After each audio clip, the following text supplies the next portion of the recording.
दोस्त है तू मेरा यीशु, प्यार है तू मेरा, प्यार है तू मेरा, प्यार है तू मेरा यीशु।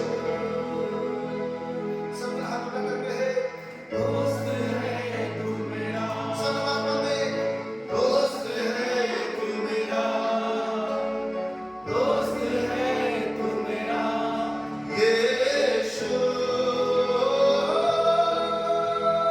प्यार है तू मेरा, पहला प्यार है तू मेरा, पहला प्यार है तू मेरा यीशु।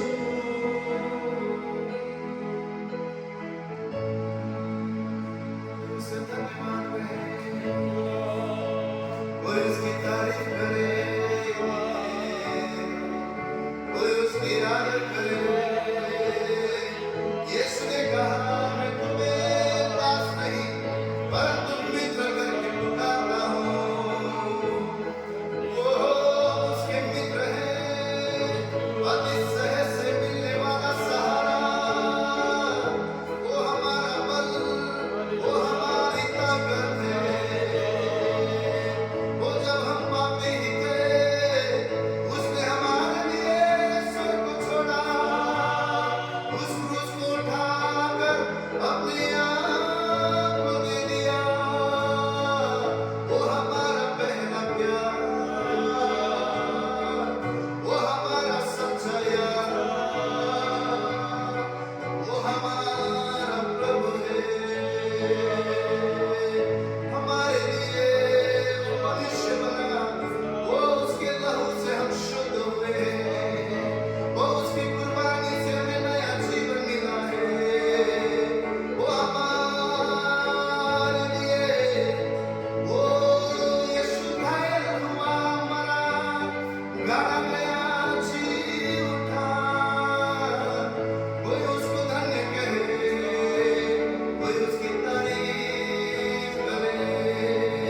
वो महान है, वो राजाओं का राजा है, वो ही सेनाओं का यहोवा है। Thank you Lord, धन्यवाद प्रभु, तू हमारा आनंद का कारण है, तू हमारी आराधना का कारण है, तू हमारे जीने का कारण है। शुक्रिया यीशु, शुक्रिया।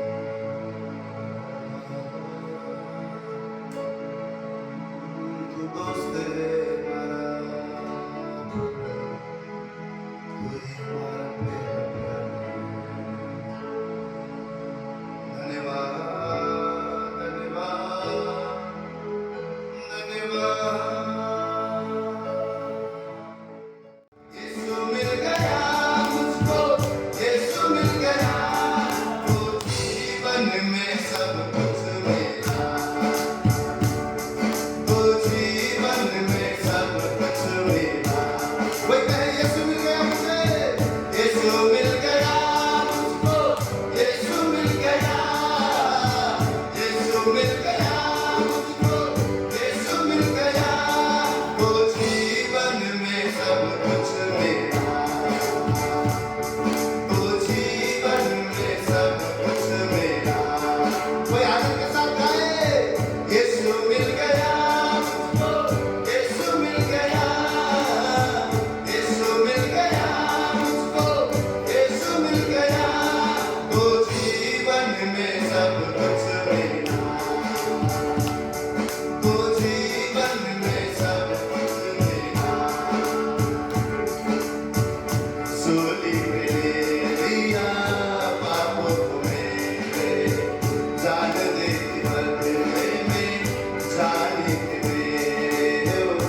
में सब कुछ मिला,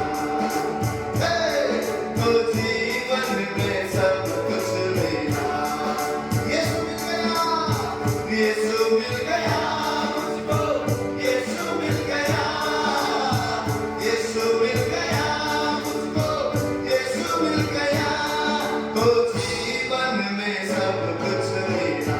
तालियों के साथ आए, तो जीवन में सब कुछ मिला। फिर से कहे यीशु मिल गया, यीशु मिल गया मुझको, यीशु मिल गया, यीशु मिल गया मुझको, यीशु मिल गया, तो जीवन में सब कुछ मिला, तो जीवन में सब कुछ मिला। ओ तो जीवन में सब कुछ मिला,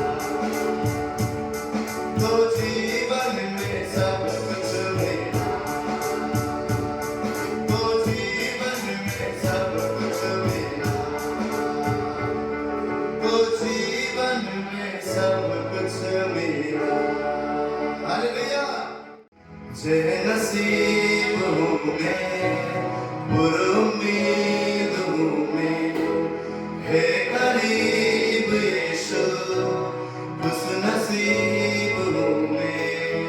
जे नसीब हूँ मैं, पुरुमीद हूँ मैं, है करीब यीशु, खुश नसीब हूँ मैं। तेरी बारगाह में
जो है और जो है हमेशा, जो था जो है और जो है हमेशा,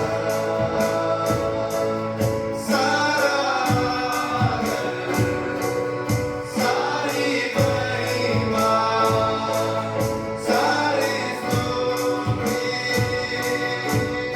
उसे, सारा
यहाँ तुम का प्रभु तो मेरा है।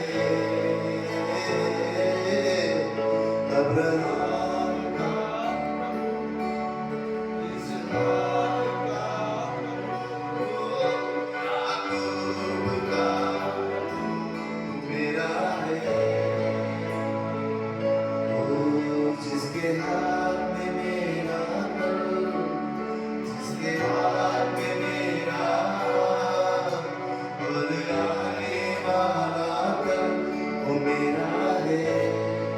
कोई कन्फेस करे जिसके हाथ में मेरा कल, जिसके हाथ में मेरा और आने वाला कल वो मेरा है।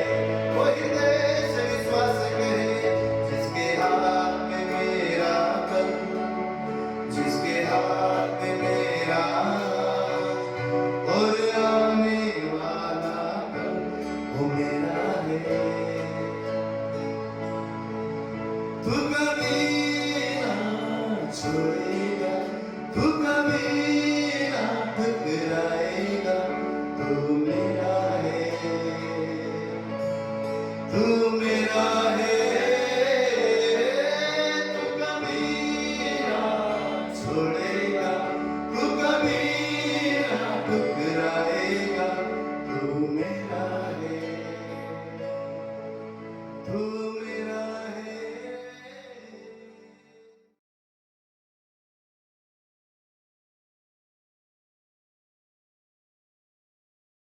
आज परमेश्वर हमसे क्या बात करना चाहते हैं? आज हम देखेंगे परमेश्वर के वचन के द्वारा, और परमेश्वर का वचन हम खोलेंगे मत्ती की पुस्तक उसका 8वां अध्याय। हम सब निकालेंगे मत्ती की पुस्तक उसका 8वां अध्याय। यहाँ अगर हम 5वें वचन से पढ़ें तो यहाँ हम देखते हैं, जब वह कफरनहूम में आया तो एक सूबेदार ने उसके पास आकर उससे विनती की, हे प्रभु, मेरा सेवक घर में लकवा रोग से बहुत दुखी पड़ा है। उसने उससे कहा, मैं आकर उसे चंगा करूंगा। सूबेदार ने उत्तर दिया, हे प्रभु, मैं इस योग्य नहीं कि तू मेरी छत तले आए, परंतु केवल मुख से कह दे तो मेरा सेवक चंगा हो जाएगा। यहाँ यीशु मसीह कह रहे हैं, ठीक है, जो मेरे पास प्रेयर रिक्वेस्ट आई है, जो उसने मुझे कहा है कि उस रोगी को मैं चंगा करूं, तो मैं तेरे घर पर आता हूं और आकर उसको चंगा करता हूं। लेकिन सेवक क्या कह रहा है, प्रभु, मैं इस योग्य नहीं कि तू मेरी छत तले आए, परंतु केवल मुख से कह दे। वो कह रहे, तुझे आने की जरूरत नहीं है, पर तेरे शब्द काफी हैं, तू कह दे, काम हो जाएगा। और आगे वचन क्या कहता है? 9वें वचन में अगर हम पढ़े, वहां लिखा है, क्योंकि मैं भी पराधीन मनुष्य हूँ और सिपाही मेरे अधीन हैं। जब मैं एक से कहता हूँ जा, तो वह जाता है, और दूसरे से आ, तो वह आता है, और जब अपने दास से कहता हूँ यह कर, तो वह करता है। वो कह रहा है, मैं एक पराधीन मनुष्य हूँ, मैं एक आजाद मनुष्य हूँ, मेरे अंदर बहुत से लोग हैं जो मेरे अधीन रहते हैं, और मैं जानता हूँ उस अथॉरिटी को जो मेरे पास है। जब मैं उन्हें कहता हूँ जा, तो वो चले जाते हैं, जब मैं उन्हें कहता हूँ आ, तो वो आ जाते हैं, जब मैं उन्हें कोई काम करने के लिए कहता हूँ तो वो काम वो कर देते हैं। यहाँ अगर हम देखें तो वो एक बात बता रहा है, वो कह रहे हैं कि क्योंकि मैं भी पराधीन मनुष्य हूँ और सिपाही मेरे अधीन हैं। किससे कह रहा है ये? प्रभु यीशु मसीह से, क्योंकि मैं भी, यानी आप भी एक स्वतंत्र व्यक्ति हैं, आपके अंदर भी बहुत से जो हैं वो आपकी अधीनता में काम करते हैं, आपके अधीनता में बीमारी है, आपकी अधीनता में गरीबी है, आपकी अधीनता में पाप और श्राप है। जब मैं अपने सेवकों से कहता हूँ जाओ, तो वो चले जाते हैं, बुलाता हूँ तो वो आ जाते हैं, काम करने को कहता हूँ तो वो कर देते हैं। इसी तरह मैं जानता हूं कि तेरे पास, प्रभु यीशु मसीह, आपके पास एक अथॉरिटी है, और वो अथॉरिटी जो है, वो अथॉरिटी के द्वारा जब आप किसी को हुक्म देते हैं, जब आप किसी को कुछ कहते हैं, तो वो काम हो जाता है, तब वो काम हो जाता है। अगर हम पवित्र शास्त्र में इस बात को, इस घटना को देखते हैं कि वो यहाँ एक अथॉरिटी की बात कर रहा है। मेरे पास एक अथॉरिटी है और मेरे अधीन बहुत से लोग हैं, मेरे सेवक हैं, और वो वही तुलना कर रहा है कि यीशु मसीह आपके पास पिता का अधिकार है, आपके पास एक अथॉरिटी है, और मैं जानता हूं ये सारी चीजें आपके अधीन हैं। अगर मेरा सेवक बीमार है तो आप कह दोगे तो वो काम हो जाएगा, क्योंकि बीमारी आपके अधीन है। अगर आप कहेंगे तो हो जाएगा। अथॉरिटी क्या है? अगर हम अथॉरिटी की एक्सप्लेनेशन देखें या हम देखें कि अथॉरिटी किसे कहते हैं, अथॉरिटी या एबिलिटी जो होती है, अथॉरिटी एक तरह से एक क्षमता होती है, एक ताकत, एक क्षमता, एक अधिकार, एक सामर्थ्य, एक शक्ति। किसी को जब वो अथॉरिटी मिलती है तो उसको एक पावर मिल जाती है। अगर हम पुलिस ऑफिसर्स को देखते हैं या पुलिस कांस्टेबल को देखते हैं या उन एक एक लेवल के लोगों को जब देखते हैं, पुलिस का जो सबसे बड़ा डीजीपी है, एसपी हो गया, फिर कांस्टेबल हो गए या इंस्पेक्टर हो गए, हर एक अपनी एक अथॉरिटी में है, लेकिन उस अथॉरिटी में उनके पास दायरे हैं। अथॉरिटी तो है, एक एबिलिटी है, एक पावर है। किस चीज की? किसी को भी गिरफ्तार करने की, किसी को भी, किसी को ऐसे ही किसी को नहीं, जुर्म करने वाले व्यक्ति को गिरफ्तार करने की उनके पास ये अथॉरिटी है, ये पावर है। क्या वो पावर हमारे पास है? नहीं, क्योंकि वो उस अथॉरिटी के अधीन है, इसलिए उनके पास वो पावर दी गई है। ट्रैफिक पुलिस के पास एक चालान काटने की अथॉरिटी है, वो पावर उन्हें दी गई है क्योंकि वो एक अथॉरिटी के अंदर काम कर रहे हैं। इसी तरह यहाँ पर वो कह रहा है कि यीशु मसीह के पास अथॉरिटी है इस बीमारी को ठीक करने की। अथॉरिटी तब तक असरदार है, वो अधिकार तब तक असरदार है जब तक उसमें सामर्थ्य है। अगर अधिकार में सामर्थ्य नहीं है तो वो अधिकार व्यर्थ है। अथॉरिटी तो है, लेकिन अगर पावर नहीं है तो उसका कोई वैल्यू नहीं है। और अधिकार कब अधिकार रहता है? जब हम अधिकारी के अधीन रहते हैं। अधिकार अधिकारी के अधीन रहने से ही हमें मिलता है। जब हम उस अधिकारी के अधिकार में से बाहर आ जाते हैं, हमारी सारी अथॉरिटी व्यर्थ हो जाती है। क्यों? क्योंकि अधिकारी से ही हमें पावर मिल रही है, वो सामर्थ्य मिल रही है। इसलिए आज अगर हम देखें तो हर कोई अधिकार तो चाहता है, लेकिन अधिकार में होना नहीं चाहता, अधिकार के अधीन होना नहीं चाहता। अधिकारी बनना चाहता है पर अधिकारी के अधीन रहना नहीं चाहता। लेकिन हमें आज इस वचन के द्वारा परमेश्वर ये सिखाना चाहते हैं कि अगर तुम अधिकारी बनना चाहते हो तो तुम्हारे जीवन में सबसे बड़ा जो रहस्य है अधिकारी बनने का, उसका सीक्रेट है कि तुम्हें समर्पण करना होगा, तुम्हें अपने अधिकारी के अधीन रहना होगा, तुम्हें उसके आगे नम्र रहना होगा। प्रभु यीशु मसीह इस दुनिया में आए, हम सब जानते हैं प्रभु यीशु मसीह इस दुनिया में आए। क्यों? एक कार्य के लिए आए, क्योंकि जब आदम को बनाया गया था तो सारा अधिकार आदम को दिया गया, लेकिन आज्ञाकारी होने रहने के कारण आदम ने वो अधिकार किसे दे दिया? शैतान को। शैतान ने उससे वो अधिकार ले लिया। यीशु मसीह इस दुनिया में आए और उस शैतान से फिर वो अधिकार लेकर उन्होंने मनुष्यों को वो अधिकार दिया।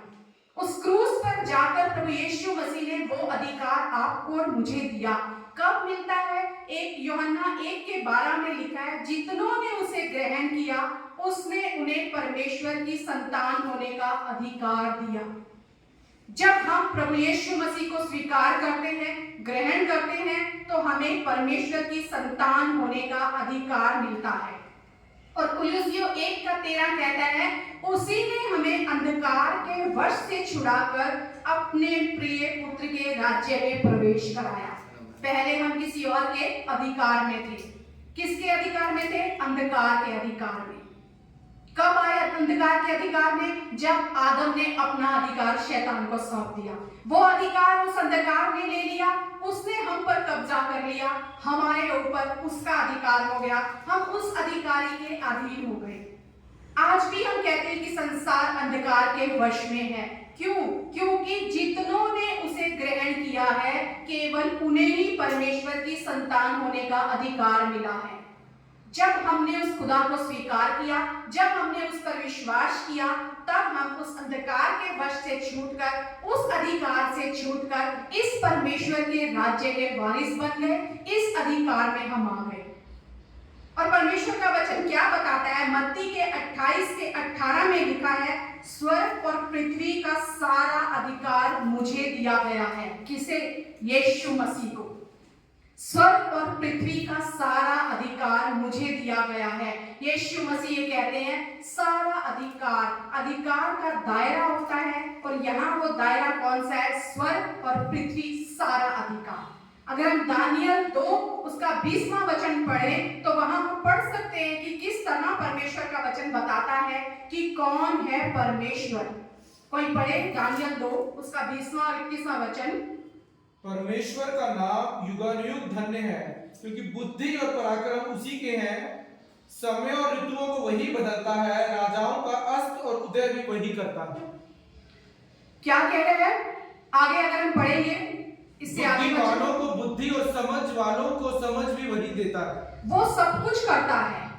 क्यों? क्योंकि उसके पास सारा अधिकार है। स्वर्ग और पृथ्वी का सारा अधिकार उसके पास है। ऋतुओं और समयों को जानने का अधिकार उसके पास है। अस्त और उदय करने वाला वो है, क्योंकि उसके पास अधिकार है। आज वचन बता रहा है कि हम उस अधिकारी के अधीन हैं जिसके पास स्वर्ग और पृथ्वी का अधिकार है। यहाँ वो जो सूबेदार है वो इस बात को समझ गया कि तेरे पास अथॉरिटी है, तेरे पास अथॉरिटी है। आज बहुत बार हम बहुत सी बातों को नहीं समझ पाते, अपने जीवन में उलझे रहते हैं, परेशान रहते हैं कि हम किस अधिकार के अंदर हैं, हम किस अधिकार के अंदर हैं। हमें ये मालूम होना चाहिए जो हमारा अधिकारी है, जिस अधिकार में हम जी रहे हैं, उसके पास सारा अधिकार है। कहाँ का? स्वर्ग और पृथ्वी का अधिकार उसके पास है। आज आपको और मुझे बहुत से अधिकार प्राप्त हैं। जब हम उस अधिकार के अंदर है ना, तो वो अधिकार हमें भी मिल जाते हैं। अथॉरिटी क्या करती है? अथॉरिटी के बारे में अगर हम पढ़े ना, अथॉरिटी किसी को दी जा सकती है और किसी से ली भी जा सकती है। अधिकारी अधिकार दे भी सकता है और अधिकारी अधिकार ले भी सकता है। वो दे भी सकता है, वो ले भी सकता है, वो किसी को नियुक्त भी कर सकता है, वो उस अधिकार के साथ काम भी कर सकता है। और यीशु मसीह का जीवन हम यही देखते हैं। जब प्रभु यीशु मसीह उपदेश देते थे तो शास्त्री और फरीसी कहते हैं कि बड़ाई का बेटा है, इसको कैसे इतना ज्ञान आ गया? क्योंकि ये लगता नहीं है, ये तो बड़ाई का बेटा है, ये कहां से इतना ज्ञान बांट रहा है? यीशु मसीह क्या कहते थे कि मुझे ये अधिकार मेरे पिता से मिला है। जब वो कहते थे कि इसके पाप क्षमा हुए, जब वो रोगियों को कहते थे कि उठ और चल फिर, तब वो कहते थे ये कौन है जो बीमारी पर अधिकार दिखाता है? ये कौन है? जिस मनुष्य को किसने अधिकार दिया है? क्योंकि वो जानते थे मेरा अधिकारी कौन है, मेरा अधिकारी कौन है। आज आपके और मेरे पास, जब हम उस अधिकार के अंदर हैं, हमारे पास अधिकार है, पर जरूरी है हम हमेशा अधिकारी के अधीन बने रहें। यदि हम चाहते हैं हमारे जीवन में हम उस अधिकार का इस्तेमाल करें, हमें उस अधिकारी के अधीन रहना होगा। धन्य वे जो नम्र हैं, वो पृथ्वी के अधिकारी होंगे। प्रभु यीशु मसीह का स्वभाव नम्रता का स्वभाव था। जब वो इस धरती पर आए, ऐसा नहीं कि वो धरती पर आने के बाद नम्र बन गए, पर यीशु मसीह नम्र स्वभाव के थे।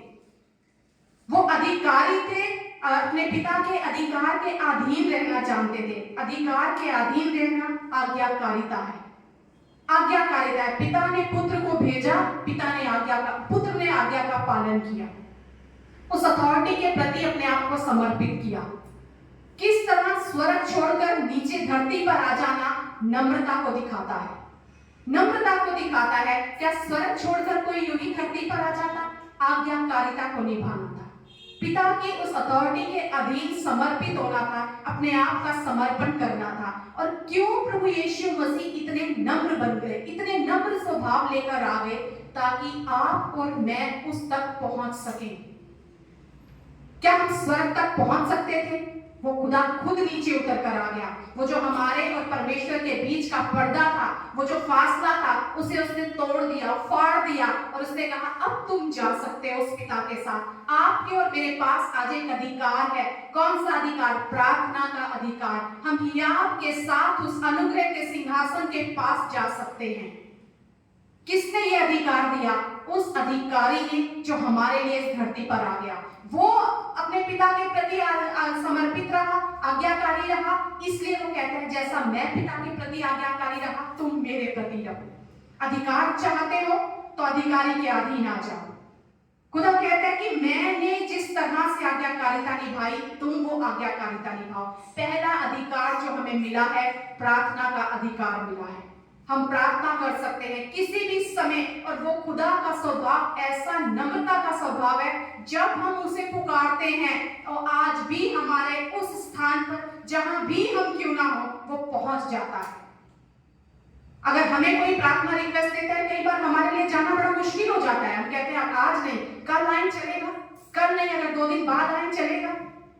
हम कितने बड़े अधिकारी हैं कि अगर हम ये सोचने लगते हैं आज समय नहीं है कल जाएंगे। पर अगर प्रभु यीशु मसीह हमारे साथ ऐसा करे तो जब हम उसे पुकारते हैं उसी समय वो खुदा हमारे लिए वहां पहुंच जाता है। जिस हालात में, जिस परिस्थिति में हम होते हैं, समस्याओं के बीच में, तूफानों के बीच में, अंधकार के बीच में, वो खुदा हमारे लिए मौजूद है।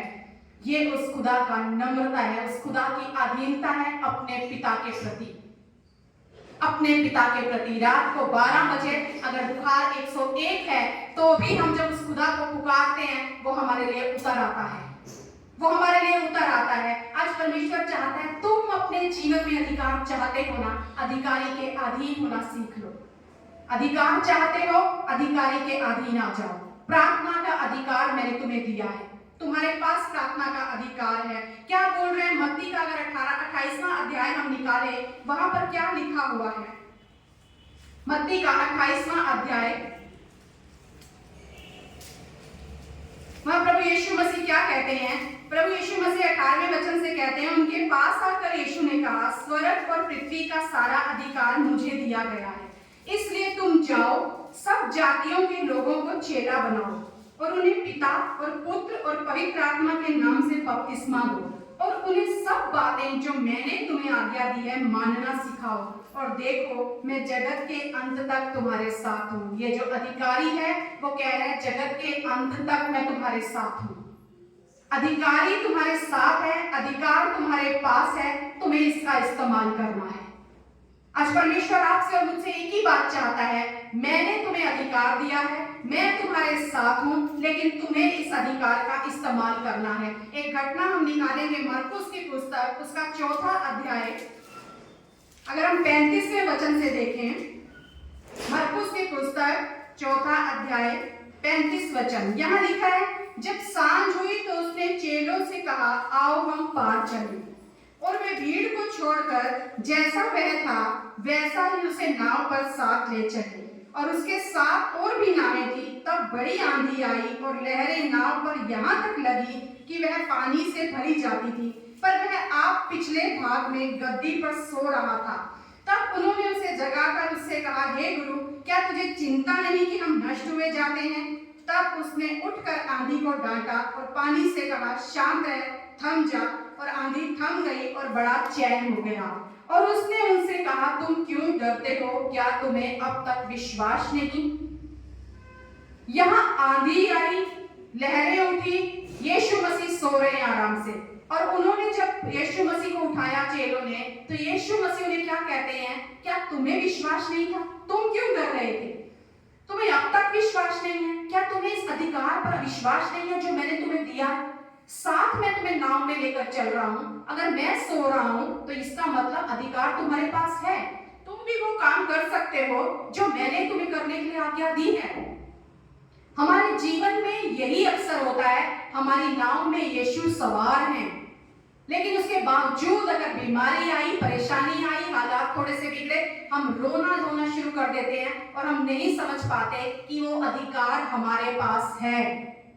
वो अधिकार हमारे पास है जो परमेश्वर ने हमें दिया है, जो हमें कहता है कि तुम काम कर सकते हो, जो हमें कहता है कि तुम अगर आगे बढ़ोगे तो तुम्हारे से काम हो जाएंगे। मत्ती 16:19 में लिखा है, मैं तुझे स्वर्ग के राज्य की कुंजियां दूंगा, जो कुछ तू पृथ्वी पर बांधेगा वह स्वर्ग में बंधेगा, और जो कुछ तू पृथ्वी पर खोलेगा वह स्वर्ग में खुलेगा। एक चाबी आपके पास है, अधिकारी ने आपको दी है, वो है अधिकार। वो चाबी का आपको इस्तेमाल करना है, उस अधिकार का आपको इस्तेमाल करना है। कब? जब आपके जीवन में तूफान आए, आंधी आए, परेशानियां आए, लहरें उठने लगे। यीशु मसीह कहते हैं, तुम क्यों डरते हो? क्या तुमको अब तक विश्वास नहीं है? जब हम डरते हैं, हम ये दिखाते हैं हमें उस अथॉरिटी पर विश्वास नहीं है, अपने आप पर विश्वास नहीं है, इसलिए नहीं हम डरते। हम उस अधिकारी के अधिकार पर शक करते हैं, हम तब डरने लगते हैं। और आज खुदा चाहता है कि डरना छोड़कर अधिकार का इस्तेमाल करना सीखो।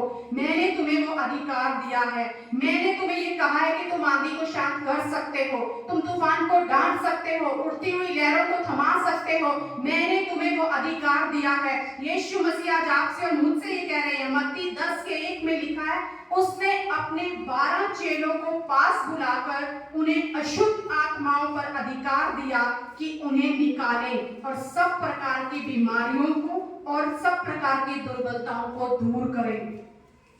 चेलों को पास बुलाकर उसने अधिकार दिया, किसके ऊपर? अशुद्ध आत्माओं के ऊपर, ताकि तुम जाओ और जाकर बीमारियों और दुर्बलताओं को दूर करो।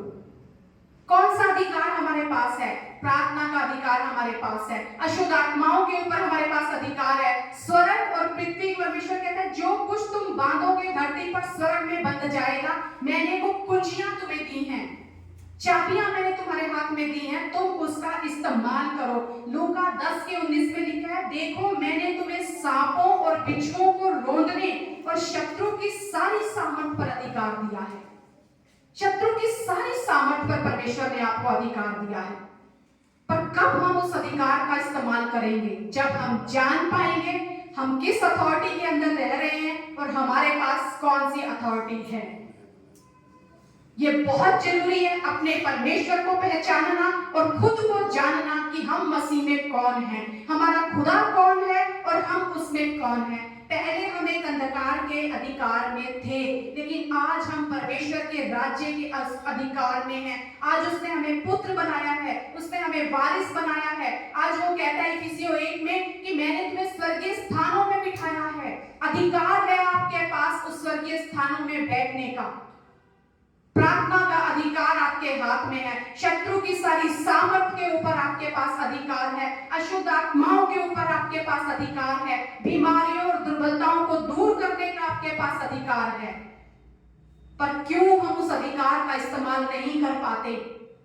क्यों? क्योंकि हम उस अधिकारी के अधीन नहीं रहना चाहते, उस अधिकारी के अधीन नहीं आना चाहते। अगर हम इफिसियों की पत्री निकालते हैं तो वहां इफिसियों के 6 अध्याय में लिखा हुआ है 11वें वचन में, परमेश्वर के सारे हथियार बांध लो कि तुम शैतान की युक्तियों के सामने खड़े रह सको। आपको हथियार बांधने होंगे। सारे हथियार, कौन से सारे हथियार है? परमेश्वर ने सारे हथियार लिखे हैं। यहाँ हथियार आपको भाला लेने की जरूरत नहीं, तलवार उठाने की जरूरत नहीं, हथौड़ा उठाने की जरूरत नहीं, लेकिन परमेश्वर के जो हथियार हैं वो कौन से हथियार हैं? परमेश्वर कहता है सत्य से अपनी कमर कसकर, सच्चाई आपके पास होनी चाहिए। झूठ से परमेश्वर नफरत करता है, वो कहता है झूठ का पिता शैतान है। सच्चाई से आपके जीवन में सत्यता होनी चाहिए, सच्चाई होनी चाहिए। जो कहा वो हाँ का हाँ और ना का ना होना चाहिए। दोगला जीवन नहीं, दोजिता मन नहीं, बुराई नहीं, झूठ नहीं, फरेब नहीं कि मैं उसे चला लूंगा, मैं ऐसे बोलूंगा तो वो ऐसा हो जाएगा। परमेश्वर कहता है सत्य से अपनी कमर कस ले, धार्मिकता की झिलम पहनकर, वो धार्मिकता जो उस परमेश्वर ने आपको दी है। पाप से वो नफरत करता है, इसीलिए हमारी दूरी थी उस परमेश्वर से, क्योंकि हमारे जीवन में पाप था। लेकिन उस परमेश्वर ने अपनी धार्मिकता आपको और मुझे पहनाई है, और वो कहता है इस धार्मिकता की झिलम पहन लो। झिलम मतलब वो धार्मिकता के वस्त्र पहनकर अब तुम चलो। मैंने तुम्हें एक नया जीवन दिया है, क्यों पुराने मनुष्यत्व की तरफ भागते हो? उससे अपने आप को ढांप लो। पांव में मेल के सुसमाचार की तैयारी के जूते पहनकर, मेल के सुसमाचार की तैयारी के जूते। लड़ाई झगड़ा तुमसे कोसों दूर रहे, बैर भाव तुमसे दूर रहे। तुम्हारे पांव में जो है मेल के सुसमाचार की जूती हो, एक दूसरे के साथ तुम मेल मिलाप कराने वाले हो। इस तरह ये हथियार जो परमेश्वर आपसे कह रहा है, इन सब के साथ विश्वास की ढाल, सदा विश्वास उस अथॉरिटी पर, सदा विश्वास कि वो मेरे साथ है, सदा विश्वास मेरी नाव में भले ही वो सो रहा है लेकिन मुझे पता है वो गद्दी पर है पीछे। मैं जानता हूं मेरा विश्वास है, मेरा खुदा मेरी ढाल है, वो मेरे साथ है। वचन क्या कहता है? वह विश्वास की ढाल लेकर स्थिर रहो। जब आपके पास वो विश्वास की ढाल है ना, आपका परमेश्वर है ना, उसका प्रेम स्थिर प्रेम है, वो डामाडोल नहीं होता, वो आपको गिरा नहीं देगा, छोड़ नहीं देगा। आज प्यार किया कल धोखा दे दिया, मतलब पूरा हो गया आपको छोड़ दिया। वो कहता है मेरा प्रेम सिद्ध प्रेम है, स्थिर प्रेम है। उस विश्वास पर आप खड़े रहो। और परमेश्वर का वचन आगे कहता है तुम उस दुष्ट के सब जलते हुए तीरों को बुझा सकोगे तब, और उद्धार का टोप आत्मा की तलवार जो वचन है, इस वचन के अधीन होना बहुत जरूरी है। ये हथियार है हमारे। जब हम ये लेकर चलते हैं ना, तब हम कह सकते हैं कि परमेश्वर मैं तेरे अधीन हूँ, परमेश्वर मैं शैतान का सामना करने को तैयार हूँ, क्योंकि मैंने सारे हथियार पहन लिए हैं। याकूब की पत्री उसका 4था अध्याय लिखें तो वहां क्या लिखा है? इसलिए परमेश्वर के अधीन हो जाओ और शैतान का सामना करो, वह तुम्हारे पास से भाग निकलेगा। अधीन तो आपको होना पड़ेगा। अधीन हो जाओ परमेश्वर के, शैतान का सामना करो, वह तुम्हारे पास से भाग निकलेगा। अगर हम देखें ना, अथॉरिटी जो है, जो परमेश्वर की है, जब हम उसके अधीन हो जाते हैं ना, अधीनता क्या है? हमारे लिए एक कवरिंग है, एक शरण स्थान। जब हम कहते हैं ना परमेश्वर हमारा शरण स्थान है, तो अधीनता जो है हमारे ऊपर एक कवरिंग को ले आती है। जब हम उसके अधीन हैं तब हमें चिंता करने की जरूरत नहीं होती। जब हम किसी अथॉरिटी के अधीन आते हैं, पुलिस ऑफिसर जब अपने जो उसको अथॉरिटीज मिली हैं, जब वो उनके अधीन है, हम देखते हैं कई बार वो गलत इस्तेमाल भी उसका करता है, क्योंकि वो जानता है मुझे ऊपर से अधिकार मिला हुआ है, मैं उसके अंदर हूं। हमें गलत इस्तेमाल नहीं करना। आज बहुत जगह हो रहा है गलत इस्तेमाल इस अथॉरिटी का, लेकिन परमेश्वर में ये बताता है जब तुम उस अथॉरिटी के अधीन हो जाते हो तब सारी जिम्मेवारी उस अधिकारी की हो जाती है। यह वचन कह रहा है जब तुम शैतान का सामना, तो परमेश्वर के अधीन हो जाओगे तो शैतान का सामना कर सकोगे। ये अधीन होने के कौन से गुण हैं? ये हथियार पहन लो, ये हथियार पहन लो, उसके अधीन हो जाओ। सत्य से अपनी कमर कस लो, विश्वास की ढाल पकड़ लो, तुम मेल के सुसमाचार की जूती पहन लो, ये तुम्हारे जीवन में धार्मिकता की झलक पहन लो, ये तुम्हारे हथियार हैं। इनसे अपने आप को ढांप लो, तब तुम परमेश्वर के अधीन हो जाओगे और परमेश्वर तुम्हारे जीवन में कार्य करेगा। पवित्र शास्त्र में बहुत से ऐसे उदाहरण हैं जिन्हें अथॉरिटी दी गई थी, लेकिन उनसे अथॉरिटी छीन ली गई। उन्हें कहीं मालूम भी नहीं चला कि हम अथॉरिटी के बिना चल रहे हैं।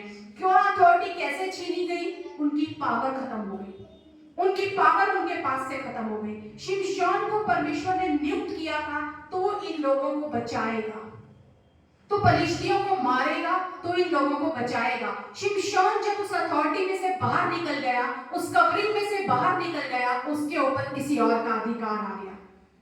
जब तक हम इस कवरिंग में हैं, जब तक हम इस अधीनता में हैं, जब तक हम इस नम्रता में हैं, तब तक ही हम उस अधिकार के अधिकारी बन सकते हैं, तब तक ही हम किसी को हुक्म दे सकते हैं, तब तक ही हम बीमारी को डांट सकते हैं, शत्रु की सामर्थ पर अधिकार रख सकते हैं, बीमारी निकाल सकते हैं, दुर्बलताओं को दूर कर सकते हैं। लेकिन जब हम उस अधीनता से बाहर आ जाते हैं, उस अधिकारी की अधीनता से निकल जाते हैं, हम उस अधिकार को खो देते हैं।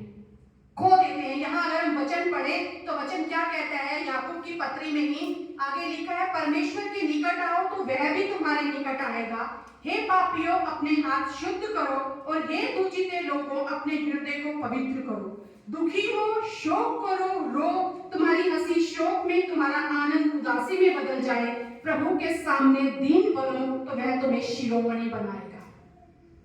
वो कह रहे परमेश्वर के सामने अपने आप को दीन करो, उसके आगे रोना, उसके आगे परेशानियों को बताना, उसके आगे बैठकर अपनी समस्याओं को बताना, सब कुछ लोगों के सामने करने की बजाय उस परमेश्वर के सामने अपने आप को दीन करो, अपने आप को दीन करो। अगर हम इसी में देखते हैं 5वां वचन 4थे अध्याय का, तो वहां ये लिखा है, क्या तुम यह समझते हो कि पवित्र शास्त्र व्यर्थ कहता है? जिस आत्मा को उसने हमारे भीतर बसाया है, क्या वह ऐसी लालसा करता है जिसका प्रतिफल यहाँ हो? एक आत्मा आपके और मेरे अंदर बसाया गया है। जब हम ये कहते हैं हम परमेश्वर के राज्य में शामिल हैं, तो जो अथॉरिटी हमें मिली है वो अथॉरिटी वो आत्मा की अथॉरिटी है। वो आत्मा हम में काम करता है। जब वो आत्मा काम करता है तब वो डहा नहीं करता, वो बैरभाव नहीं रखता, वो झूठ नहीं बोलता। और ये कौन सा आत्मा है? ये वही आत्मा है जिसने यीशु मसीह को मुर्दों में से जिलाया है। ये वो आत्मा है। इसीलिए यहाँ वो कह रहा है वह तो और भी अनुग्रह देता है। इस कारण यह लिखा है परमेश्वर अभिमानियों का विरोध करता है पर दीनों पर अनुग्रह करता है। अभिमानी कौन होता है? अभिमानी वो है जो अधीनता को छोड़कर अपनी मनमर्जी में आ जाते हैं। मैं सब कुछ कर सकता हूँ, आज अथॉरिटी मेरे हाथ में है। तब हम अभिमान को अपने जीवन में ऊंचा स्थान देने लगते हैं। हम सब ने वचन सुना है पहले अभिमानियों के बारे में, हम सब इस वचन को सुन चुके हैं। तो परमेश्वर का वचन हमें ये सिखाता है अधिकारी के अधीन रहो। अधिकार आपका है, आप उसे दे भी सकते हो, आप उसे बांट भी सकते हो, आप उसका इस्तेमाल भी कर सकते हो, आप उस अधिकार के साथ काम भी कर सकते हो। अगर हम तीतुस की पत्री देखते हैं उसके दूसरे अध्याय का 15 वचन, तो वहां पर क्या लिखा हुआ है? दूसरे अध्याय के 15 वचन में लिखा है पूरे अधिकार के साथ ये बातें कह और समझा और सिखाता रहे, कोई तुझे तुच्छ जानने ना पाए। यहाँ वो एक गुट को, उसके बुजुर्ग भी हैं, स्त्रियां भी हैं, बच्चे भी हैं। तीतुस का दूसरा अध्याय अगर आप देखें तो वहां वो कह रहे हैं पौलुस की तीतुस को कि इन लोगों को तो सही शिक्षा दे, संयमी बने, स्वाभिमानी बने, परमेश्वर के अधीन रहना सीखे, धीरजवंत बने। ये कार्य वो करें, इनके जीवन में नजर आने चाहिए। और वो कह रहा है इस तरह को उन्हें सिखा पूरे अधिकार के साथ, क्योंकि ये अधिकार तुझे परमेश्वर की ओर से मिला है। जब यीशु मसीह के जीवन को हम देखते हैं तो उनके जीवन में हम देख पाते हैं जब वो कार्य करते थे अधिकार के साथ करते थे। जब वो दूसरों को नियुक्त करते थे, दूसरों को भेजते थे, तो वो अधिकार के साथ भेजते थे। जब वो बात करते थे तो अधिकार के साथ बात करते थे। आज आपके और मेरे पास वही सामर्थ है। परमेश्वर कह रहे हैं तुम्हारे शब्दों में सामर्थ है। जब हम उस शब्द को भेजें, उस अधिकार के साथ भेजें, पर वो अधिकार कब काम करेगा? जब हम अधिकारी के अधीन होंगे। अधिकार चाहते हैं तो अधिकारी के अधीन होना हम चाहेंगे। किस तरह अधिकार काम करता है? आप अधिकार में हैं तो आपके पास अधिकार है। आज आप नोट कर लीजिए इन बातों को कि परमेश्वर, अगर मुझे शिरोमणि बनना है मुझे दीन होना होगा, अगर मुझे अधिकारी बनना है मुझे नम्र होना होगा। किसके आगे? उस अधिकारी के जो एकमात्र अधिकारी है, वो परमेश्वर। दानियल के दूसरा अध्याय का 20वां और 21वां वचन हम एक बार फिर पढ़ेंगे और उसके बाद दानियल का ही 6ठे अध्याय का 26वां वचन भी हम पढ़ेंगे। वहां क्या लिखा हुआ है वचन में? अगर हम पढ़ते हैं इस वचन को, क्या परमेश्वर आज हमें सिखा रहा है? क्या हम सीखना चाह रहे हैं? ये हमारे ऊपर है। कितना हम सुनते हैं, कितना हम उसके अधीन आते हैं। परमेश्वर का नाम युगानुयुग धन्य है, क्योंकि बुद्धि और पराक्रम उसी के हैं। समयों और ऋतुओं को वही बदलता है, राजाओं का अस्त और उदय भी वही करता है। बुद्धिमानों को बुद्धि और समझ वालों को समझ भी वही देता है। वही गूढ़ और गुप्त बातों को प्रकट करता है। वह जानता है कि अंधियारे में क्या है और उसके संग सदा प्रकाश बना रहता है। वही एकमात्र अधिपति है, अधिकारी है। और अगर 26वां वचन देखें 6ठे अध्याय का, यहाँ पे कहता है वचन, मैं यह आज्ञा देता हूँ कि जहां जहां मेरे राज्य का अधिकार है वहां के लोग दानियल के परमेश्वर के सम्मुख कांपते और थरथराते रहे, क्योंकि जीवता और युगानुयुग तक रहने वाला परमेश्वर वही है। उसका राज्य अविनाशी, उसकी प्रभुता सदा स्थिर रहेगी। जिसने दानियल को सिंहों से बचाया वही बचाने और छुड़ाने वाला है। स्वर्ग में और पृथ्वी पर चिन्हों और चमत्कारों का प्रकट करने वाला है। ये एक अधिकारी के अधिकार है, ये अधिकारी के अधिकार है। और शुरुआत में वो कहते हैं जहां जहां मेरे राज्य का अधिकार है वहां के लोग दानियल के परमेश्वर के सम्मुख कांपते और थरथराते रहे। आपके और मेरे परमेश्वर का अधिकार कहाँ है? स्वर्ग और पृथ्वी का सारा अधिकार उसे दिया गया है। इसलिए स्वर्ग और पृथ्वी के अंदर जितनी बातें आती हैं उन सब को थरथराना और कांपना होगा उस अधिकारी के अधीन होकर। परमेश्वर आज आपको और मुझे हमारी उस अथॉरिटी में चलने के लिए चाहता है कि हम चलें। जो अधिकार मैंने तुम्हें दिए हैं, आपके पास प्रार्थना का अधिकार है, आपके पास शत्रु की सारी सामर्थ के ऊपर अधिकार है, आपके पास दुष्ट आत्माओं के ऊपर अधिकार है, आपके पास दुर्बलताओं और बीमारियों को दूर करने का अधिकार है। लेकिन खुदा कहता है अधिकारी के अधीन हो जाओ, तभी तुम इस अधिकार का इस्तेमाल कर पाओगे। मैं विश्वास करती हूँ आज इस वचन के द्वारा हम बहुत कुछ सीख पाए हैं कि हम उस अधिकार में रहना सीखें। ये अधिकारी जो हमारा है, जब हम इसके अधीन रहते हैं हम एक कवरिंग में आ जाते हैं, हम एक कवरिंग में आ जाते हैं। हमारी सुरक्षा उसकी जिम्मेवारी है, हमारी बीमारी अगर जीवन में आए उसे दूर करना उसकी जिम्मेवारी है, क्योंकि वो खुदा हमारे से प्यार करता है। उसने आज हमें अपने राज्य में शामिल किया है। स्वर्ग की कुंजियां आपके हाथों में है, इस्तेमाल करना सीखिए, अधिकारी के अधीन होना सीखिए। तब परमेश्वर कहता है जो कुछ पृथ्वी पर बांधोगे स्वर्ग में बंधेगा, जो कुछ पृथ्वी पर खोलोगे वो स्वर्ग में खुलेगा। आइए उस खुदा को जोरदार तालियों के द्वारा धन्यवाद दें कि आज हमारे पास एक अधिकारी है जिसके अधिकार में हम चल सकते हैं। सारी महिमा आदर गौरव मैं प्रभु यीशु मसीह को देती हूँ कि वो खुदा है जो हमें याद दिलाता है कि तुम कौन हो और किसकी संतान हो और तुम्हारे द्वारा मैं क्या क्या करना चाहता हूँ। अपने आप को एक नए विश्वास के साथ, अपने आप को एक नए अधिकार के साथ लेकर चलो। जहां जाते हो याद रखो मैं यीशु की संतान हूँ। मैं यूं ही नहीं संसार में आ गया, यूं ही नहीं मैं छुड़ाया गया या छुड़ाकर छोड़ दिया गया। हमारा बोलना, हमारा चलना, हमारा करना, हर एक चीज हमारे मसीह को दर्शाए ताकि वो हमसे प्रकाश पाए लोग और हमारे मसीह की बढ़ाई होने पाए। सारी महिमा आदर गौरव प्रभु यीशु मसीह को देते हैं। धन्यवाद के साथ खुदा तू ही हमारा राजा है, तू ही हमारा अधिकारी है। आमीन।